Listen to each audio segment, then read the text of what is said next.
Hi friends, good afternoon. Welcome back to my channel. कैसे हो आप सब? उम्मीद रखती हूँ कि आप सभी ठीक होंगे। तो फ्रेंड्स, रही मेरी बात तो मैं वैसे पूरी तरह से ठीक हो चुकी हूँ और थोड़ा सा टेस्ट मेरा लेस है अभी, बाकी सब कुछ ठीक है। लेकिन वीकनेस की वजह से मैं चल नहीं पा रही हूँ। जैसे कि जहाँ समतल जगह है वहाँ पे भी मैं चल नहीं पा रही हूँ, और जो पौड़ियों में भी मैं आपने अभी देखा होगा तो मैं नहीं चल पा रही हूँ। मतलब वीकनेस बहुत है और इसे रिकवर करने में शायद मुझे 1-2 महीने तो डेफ़िनेटली लगेंगे। और फ्रेंड्स, आपने कल की वीडियो देखी होगी, तो कल की वीडियो में जो मैंने अपनी जर्नी बताई थी वो सिर्फ रामपुर हॉस्पिटल तक की ही बताई थी, क्योंकि बनाई तो मैंने शिमला तक की थी। वो बहुत लंबी अ, हो गई थी, तो जिसकी वजह से मुझे डिवाइड करना पड़ा पार्ट 1 और पार्ट 2। तो पार्ट 1 तो आप देख चुके हैं, रामपुर तक की जर्नी। और अब मैं आपको आगे इस वीडियो में दिखाऊंगी, सॉरी दिखाऊंगी नहीं, मतलब अभी तो मैं बताऊंगी ही आपको कि जो शिमला तक का जो एक दिन का मेरा सफ़र है और एक्सपीरियंस है, वो आप इस वीडियो में देख सकते हैं। और जो उसके बाद वाली वीडियो होगी, जो मेरा डीडीयू का एक्सपीरियंस है, वो मैंने वीडियो ली है। और मैंने पूरा माहौल वहाँ का किस तरह से था वहाँ पे, वो मैंने सारा वीडियो में दिखाया है। जो मेरी इसके बाद वाली वीडियो होगी, जो पूरी तरह से मैंने वहाँ पे कैप्चर किया है अपनी डाइट को, जो भी वहाँ का एटमॉस्फेयर है, वो आपको इसके बाद वाले वीडियो में पार्ट 3 में देखने को मिलेगा। तो फ्रेंड्स, चलते हैं, आज की जो पार्ट सेकंड है वो हम शुरू करते हैं। तो चलिए शुरू करते हैं आज की वीडियो। और जब एम्बुलेंस में जा रहे थे तो मैं ये सोच रही थी कि मैं आखिरी बार इस जो भी है ये एटमॉस्फेयर, जो भी नज़ारे हैं, मैं लास्ट बार इन नज़ारों को देख रही हूँ। और मैं रोई जा रही थी, रोई जा रही थी। और फिर मेरी कंडीशन एम्बुलेंस में भी इतनी ख़राब थी कि मुझे वॉमिटिंग हो रही थी वहाँ पे भी। जैसे तैसे करके हम 2 बजे के चले थे और हम डीडी में पहुँचे 8 बजे। तो 8 बजे भी मुझे एम्बुलेंस में ही रखा गया, क्योंकि उस टाइम 8 बजे हम इस टाइम में पहुँचे वहाँ पे जबकि डॉक्टर्स की शिफ्टिंग हो रही होती है, पूरा स्टाफ शिफ्ट हो रहा होता है। तो हमें काफ़ी वेट करना पड़ा एम्बुलेंस में। और मेरे जो शरीर था वो बिल्कुल कांटे चुभ रहे थे उसमें। बिल्कुल मेरी हालत ऐसी थी कि मैं बात नहीं कर पा रही थी, तो मैं बिल्कुल कांप रही थी। तो पौने 9 बजे के करीब वो किट पहने एम्बुलेंस के पास आए, जो अंदर ले जाते हैं वो। तो मेरे हस्बैंड ने बोला कि बाहर आओ। तो मुझे उनको देखकर लगा कि वो बिल्कुल किट में थे। और मुझे ये लग रहा था कि ओह, आज तक हम ये चीज़ें टीवी में देखा करते थे। जब चाइना में पिछले साल ये फ्लू हुआ था तो उस टाइम हम देखे थे कि कितना डरते थे, क्या था। तो आज मैं खुद इस से इफ़ेक्टेड हूँ।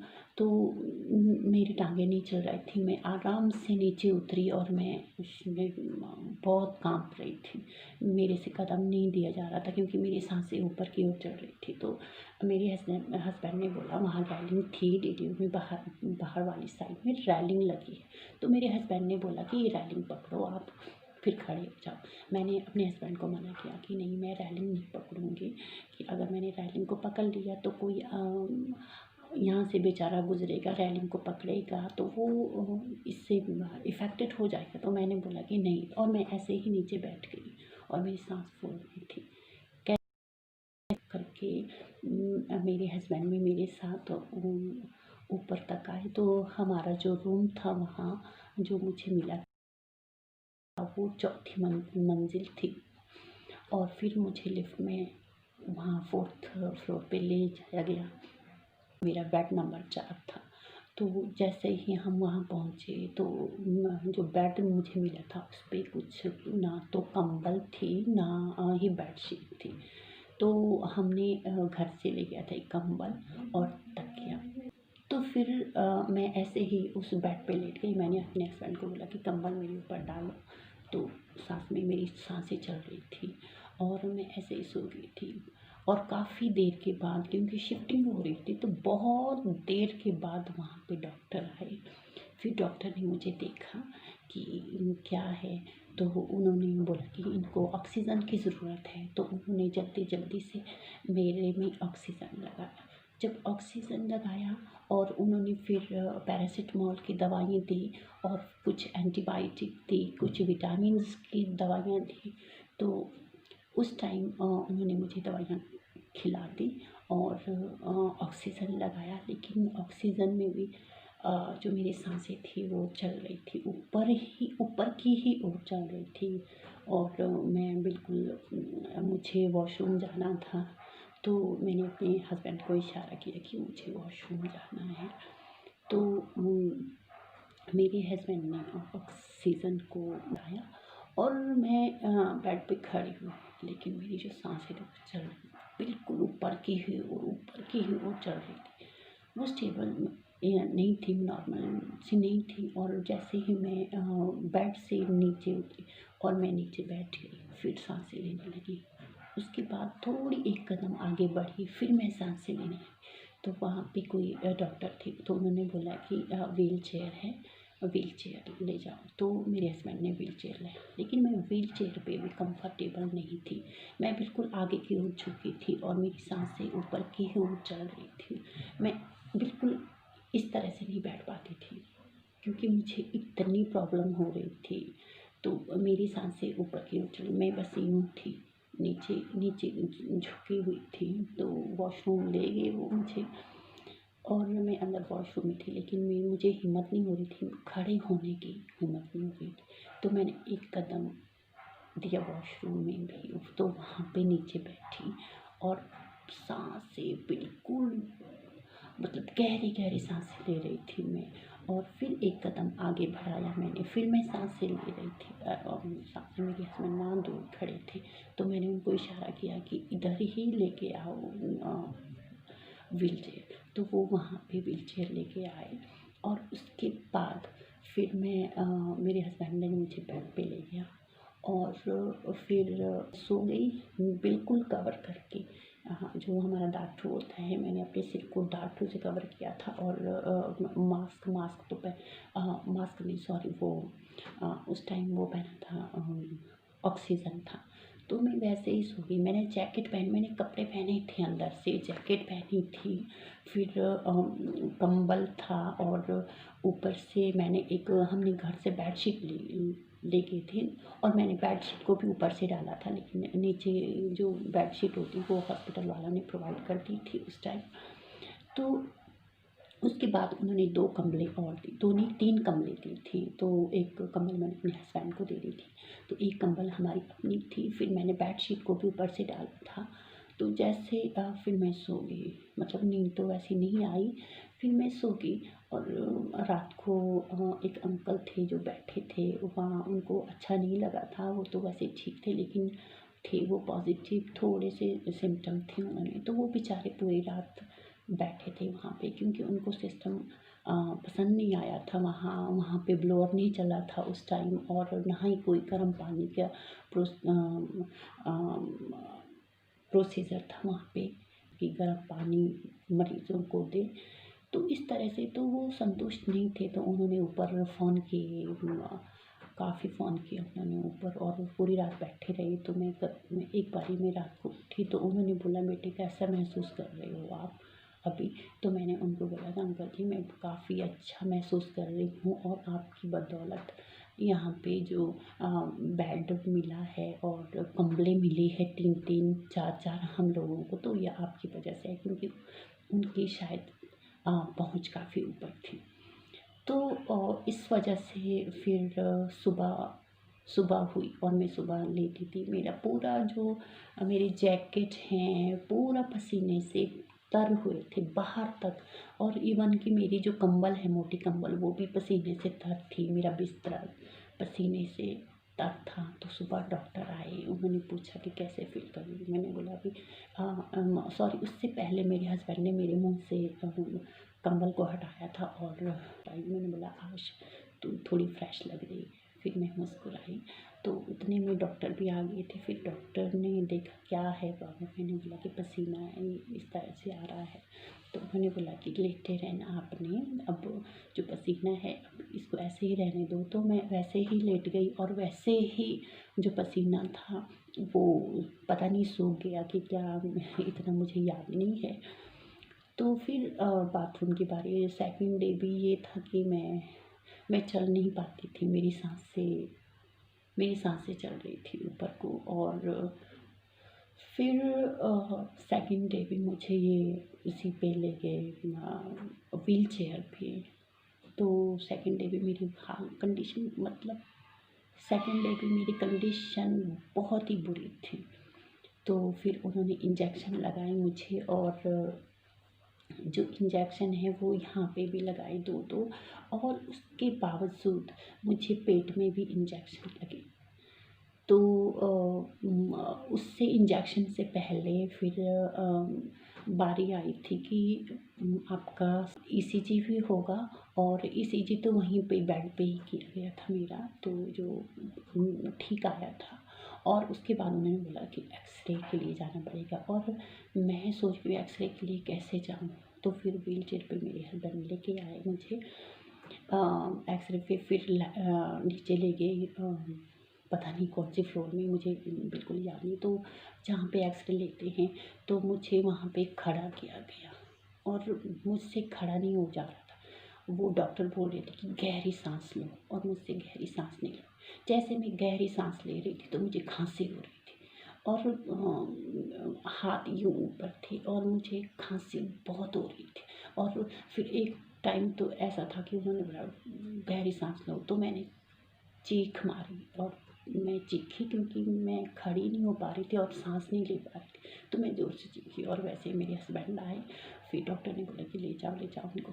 तो ले गई वो। और उसके बाद फिर वो एक्सरा हमें नहीं देते हैं, क्योंकि डॉक्टर ही वो स्टडी करता है, और फिर स्टडी करने के बाद ही उन्होंने डिसाइड किया होगा कि मेरे पेट में भी इंजेक्शन लगने हैं। और मेरी जो यहाँ पे तो होता ही है जो इंजेक्शन होते हैं।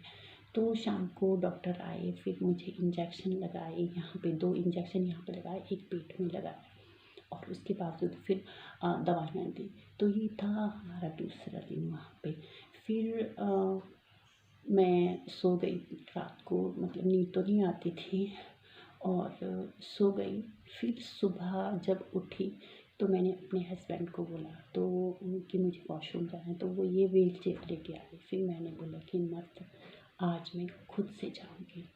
तो ये मेरा थर्ड डे था वहाँ पे, जब मैं वॉशरूम को खुद चल के गई।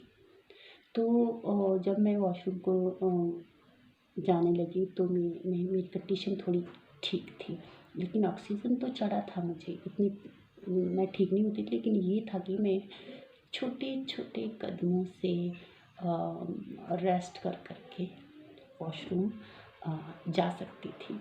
तो फ्रेंड्स, इसके बाद का जो है, जो भी मेरा हॉस्पिटल डीडीयू शिमला में एक्सपीरियंस रहा है, तो वो मैं आपको वीडियो के थ्रू दिखाऊंगी अगली वीडियो में।